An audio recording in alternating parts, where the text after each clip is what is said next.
Introduction to the Nervous System video, you should already know that the nervous system is essentially a massive, complex, body-wide communication system.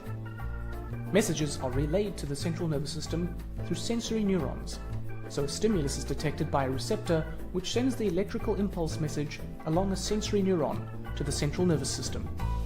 The central nervous system then relays the message via motor neurons to effectors which provide a response, such as telling your legs to run. In this video, we are going to look at the nervous system in more detail, including the different nerve cells and their structure. To clarify, nerve cells are known as neurons, and there are three different types: sensory, intermediate or relay, and motor neurons. These specialized cells carry information as tiny electrical impulses and make up the nervous system. Sensory neurons carry signals from receptors to the spinal cord and brain. Intermediate or relay neurons carry messages from one part of the central nervous system to another. The motor neurons carry signals from the central nervous system to effectors.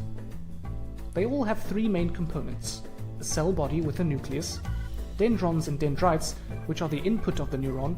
They receive information from other neurons or the external environment and transfer this information to the cell body, and axons, which carry the signal away from the cell body.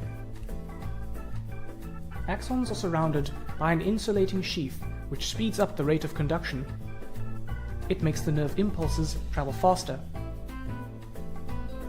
Because the sensory neurons are the ones that detect the stimulus, they have receptors at the end of their fibers, whereas because motor neurons trigger the reaction, they have motor end plates which cause muscle fibers to contract or glands to secrete hormones. The relay neurons make connections with other neurons across gaps that are called synapses. So let's have a look at how synapses work. Synapses are a junction between two adjacent neurons, and the electrical impulse has to cross the junction to carry it on its journey.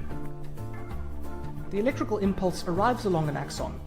This triggers the release of a chemical neurotransmitter, which diffuses across the synapse and binds with the receptors on the membrane of the next neuron. This stimulates the second neuron to generate a new electrical signal. Synapses not only connect two or more adjacent neurons together, but they also allow the nerve signals to travel in one direction only, and they also control the speed of the signal. In another video, we will look at reflex reactions and what happens when a very quick response is needed.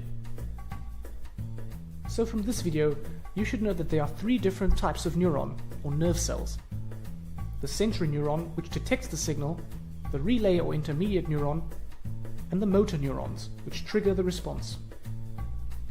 You should also know how synapses work, transmitting the impulse between neurons.